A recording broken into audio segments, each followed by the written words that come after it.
প্রিয় দর্শক, আসসালামু আলাইকুম। স্বাগত জানাচ্ছি একটি বিশেষ সাক্ষাৎকার পর্বে। ভারতে পলাতক আওয়ামী লীগের সাধারণ সম্পাদক ওবায়দুল কাদেরকে আমি টেলিফোনে সংযুক্ত করতে পেরেছি এবং তার সাথে একটি সাক্ষাৎকার গ্রহণ করতে আমি সক্ষম হয়েছি।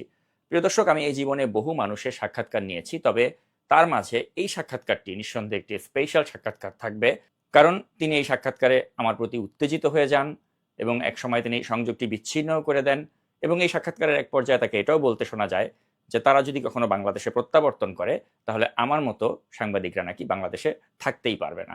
অর্থাৎ এখনো তাদের মাঝে কোনো ধরনের যে অনুশোচনা নেই সেটা এই সাক্ষাৎকারে পরিষ্কারভাবে ধরা পড়ল। তো প্রিয় দর্শক, আর কথা না বাড়িয়ে চলুন আনকাট ওবায়দুল কাদেরের সাথে আমার এই এক্সক্লুসিভ সাক্ষাৎকারটি শোনা যাক। হ্যালো, ওবায়দুল কাদের বলছেন?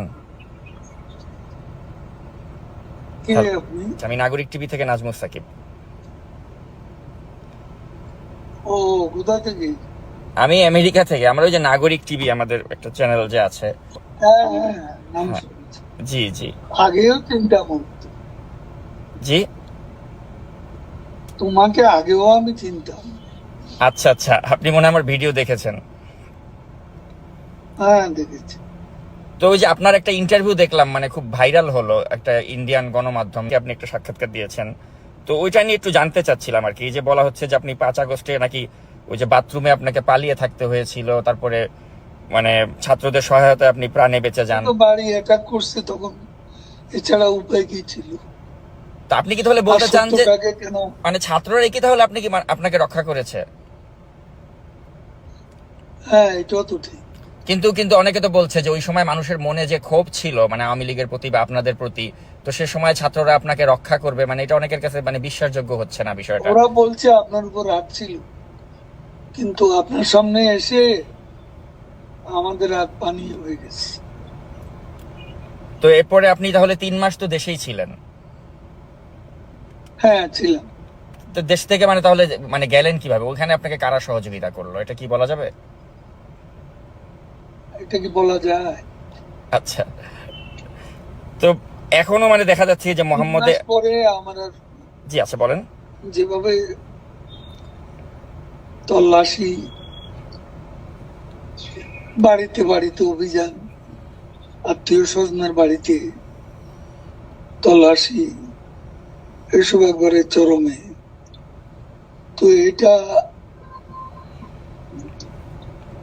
তাছাড়া তখন শরীরটাও আমার একটু সমস্যা হয়ে পড়ছিল,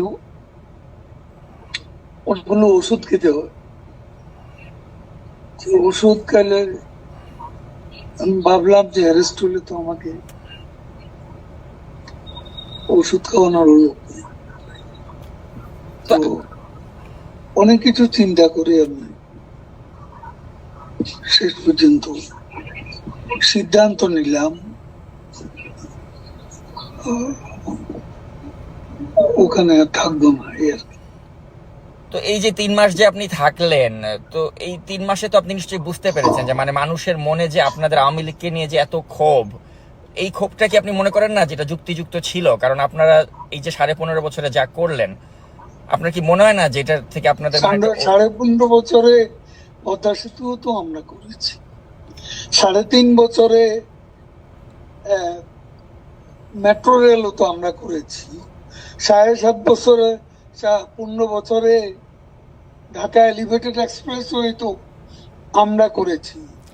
কিন্তু আপনারা যে উন্নয়ন করেছেন, উন্নয়নমূলক কর্মকাণ্ডের নামে যে জনগণের ভোটাধিকার আপনারা যে কেড়ে নিয়েছিলেন, আপনি কি মনে করেন না যে এটা একটা আপনাদের ভুল ছিল? কোনটা? মানে এই যে উন্নয়নের কথা বলে আপনারা যে গণতন্ত্র না উন্নয়ন, কিন্তু দেখা গেল আপনারা উন্নয়নের কথা বলে 18 সালে একটা রাতের ভোটের নির্বাচন করলেন, 2024 একটা ডামি নির্বাচন করলেন। তো এই যে জনগণের যে ভোটের অধিকারটা কেড়ে নিয়েছিলেন, আপনি কি মনে করেন না যে এটা আপনাদের একটা ভুল সিদ্ধান্ত ছিল? আলোচনার অপেক্ষা রাখে, সেগুলো চর্চা করার বিষয় আছে, আমাদেরও একটা দৃষ্টিকোণ আছে। কিন্তু আমরা যখন দেখি মোহাম্মদে দেশে দেশে গণতন্ত্রের স্বরূপ সব জায়গায় একরকম নয়। আমাদের দেশে অপোজিশনের যে চেহারা, সেখানে আমাদেরকে একটা ইলেকশন লিগ্যালি করতে হয়, সেটা আমরা করেছি। এটা কিন্তু উন্নয়নকেও আমরা দেশের মানুষ যা চায়, আজকে আপনি অপিনিয়ন পোল নেন, বেশিরভাগ লোক শেখ হাসিনা আবার আসুন এবং শেখ হাসিনাকে আমরা চাই, এই কথা আজকে মানুষের মুখে উঠছে। ইলেকশনটা হলে বুঝবেন। না, কিন্তু এটা তো আপনি যেহেতু আওয়ামী লীগ করেন আপনি সেটা বলছেন, মানুষ শেখ হাসিনাকে বলবে। কিন্তু পাবলিক পারসেপশন হচ্ছে যে আপনি দেখেছেন যে শেখ হাসিনা যদি সত্যি মানে ওই সিচুয়েশন থাকতো না, দেশে থাকতেন, ওনাকে তো দেশ ছেড়ে পালিয়ে যেতে হয়েছে। তো এটা কি তার রাজনীতির জন্য একটা লজ্জাজনক অধ্যায় না? ন, আমি এটা মনে করি না। তখন তার বেঁচে প্রয়োজন ছিল, কারণ তাদের সেদিন প্ল্যানই ছিল তাকে কিল করবে। আচ্ছা, বেগম খালেদা জিয়াও তো মারাত্মক শারীরিকভাবে অসুস্থ ছিলেন, কিন্তু কই উনি তো কম্প্রোমাইজ করেননি, উনি তো আপোষ করেননি, উনি তো দেশেই থেকেছেন, উনি তো তাকে চিকিৎসাও করতে অসুস্থ দেননি। হয়ে করেন না। হ্যাঁ, কিন্তু উনি তো আপনাদের আপনি সাথে তো কম্প্রোমাইজ জ্ঞানী করলে, কথা বলছেন। কিন্তু কম্প্রোমাইজ করলে তো আপনারা তাকে বিদেশে যেতে দিতেন, তো তিনি তো কম্প্রোমাইজ করেননি, কিন্তু আপনাদের নেতৃত্ব কম্প্রোমাইজ করে ভারতে চলে গেলেন। কম্প্রোমাইজ করে যায়নি, তাকে বাঁচার দরকার ছিল, সেই জন্য চলে আসছে। কিন্তু আপনার কি মনে হয় না যে আপনারা ওই সময়টাতে যখন শাসনভারে ছিলেন তখন আপনারা এমন এখন সবকিছু, বাংলাদেশে অপিনিয়ন পোল নেন, মানুষ কাকে সমর্থন করে, আমি সেই কথাই যাচ্ছি বারবার। আচ্ছা সেটা ঠিক আছে, এটা আপনি যেহেতু আওয়ামী লীগ করেন আপনি ভাববেন বা বিশ্বাস করবেন যে আমি আপনার সে দলের প্রতি কথা মানুষের সেভাবে সমর্থন। পাবো কেন? দেশে পাবলিক অপিনিয়ন কোন জায়গা, এটা কি আপনি জানেন না? এখন আপনি একটা দলের সমর্থক হলে তো জানবেন না, এটাই স্বভাব। না, আমি কোনো দলেরই সমর্থক না, আমি আপনি যখন তো বায়াস, না, আমি কখনোই বায়াস না। when you are biased as a journalist, তখন আপনি ঢালাও অভিযোগ আচ্ছা করবেন। আচ্ছা, সাংবাদিক বলতে আপনারা এর কি, কোনো মানে নেই। সাংবাদিক বলতে মানে কারা বায়াস ছিল না? এই যে আপনার নাইমুল ইসলাম খানের মতো লোকরা, বা যারা ওই যে শেখ হাসিনার প্রেস কনফারেন্সে গিয়ে ভালো ভালো কথা বলতো? তাদের কথা বাদ, আপনি নিজেই বায়াস। আমি সবার কথা তো বলছি না। আচ্ছা, আপনি আমাকে বায়াস বলেন? Biased লোক তো আছে। আপনি নিজেও তো সাংবাদিকতা করেছেন, তাই না? আপনি নিজেও জানেন যে সাংবাদিকদের কাজ হচ্ছে প্রশ্ন করা। আমি ওই প্রশ্নটাই আপনাকে করছি, তো সেজন্য আমি সে প্রশ্ন করে লাভ তো নেই, প্রশ্ন করে যা নেবেন সেটা লিখতে পারবেন না, কারণ আমি আওয়ামী লীগের যে সেটি, সেটা আপনি প্রচার করতে পারবেন না। আমি অবশ্যই প্রচার করতে কথা পারবো, বলার জন্য বলছেন। এবং আমি যেটা কথা আপনার সাথে হ্যাঁ? হচ্ছে পুরোটাই আমি আনকাট প্রচার করব। কিন্তু আমি যেটা জানতে চাই যে আপনাদের কি এখনো কোনো অনুশোচনা বা আত্ম উপলব্ধি হয়েছে যে আপনারা যা করেছিলেন না, সেগুলো সেটা সঠিক ছিল না? না, আমাদের আত্ম উপলব্ধি, আমাদের আত্মসমালোচনা থাকতে পারে, এবং সেটা নিয়ে আমরা চর্চা করব যখন আমরা দেশে ফিরব, এবং সেখানে আলোচনা করে ভুল হয়ে থাকে আমরা ভুল স্বীকার করব, সেটা দেশে বিদেশে বসে। কিন্তু দেশে কি যাওয়ার মতো বাস্তবতা আপনাদের হবে আদৌ? কারণ আপনাদের নেতাকর্মীরা সবাই তো মানে পলাতকই বেশিরভাগই, কাউকেই তো আমরা দেখতে পাচ্ছি না। আদৌ কি দেশে আসার মতো কোনো সিচুয়েশন কখনো হবে আপনার মনে হয়? The sun rises every day, but the night before. তো আরেকটা প্রশ্ন করতে চাই, আরেকটা প্রশ্ন আপনাকে করতে। এটা তো আপনি জানা, এটা ইংরেজিটার বাংলা, একটু ভাবেন। এ ধরনের অবস্থা থেকে we can get out of this, মানে আপনার enemy position. এখন আমরা যে অবস্থা আছি, we can get out of the gutter.